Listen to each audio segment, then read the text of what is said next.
మరి ఈ క్రిస్మస్ రోజైనా నేను ఏదో ఒక నిర్ణయం తీసుకుని నా జీవితాన్ని సరిచేసుకోవాలి, నా జీవితాన్ని మార్చుకోవాలి, నా స్థితిగతులను సరిచేసుకోవాలి, నా కుటుంబాన్ని సరిచేసి నీ సన్నిధిలో నడిపించాలయ్యా, పరిశుద్ధతలో నీకు నడిపించాలి, పరిశుద్ధ జీవితాన్ని కలిగి జీవించాలని మనం తీర్మానం చేసుకోవాలి. అంతే కదా. క్రిస్మస్ అనగానే రక్షణ నీ ఇంటికి, నీ జీవితానికి, నీ కుటుంబానికి వచ్చిందా లేదా?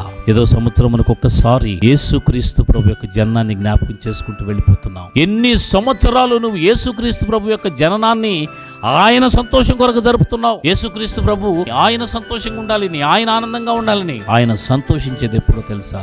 బలా నమ్మకమైన మంచి దాసుడు అనేది ఎప్పుడో తెలుసా? ఆయన సన్నిధానములో ప్రతి దినము జీవిస్తూ వెళితే, ప్రతి దినము నీవు దేవునిలో ఎదిగితే, ప్రతి దినము దేవుని వాక్యాన్ని చదివితే, ప్రతి దినము నీ జీవితాన్ని మార్చుకుని పరిశుద్ధతలో కొనసాగిస్తే, యేసుక్రీస్తు ప్రభు జన్మించడానికి మరి కారణమైనటువంటి ఆ స్థితిని నువ్వు నెరవేర్చగలిగినప్పుడు, దేవుని కొరకు నువ్వు నమ్మకమైన సాక్షిగా జీవించినప్పుడు, అదే నిజమైనటువంటి క్రిస్మస్ మన జీవితంలో.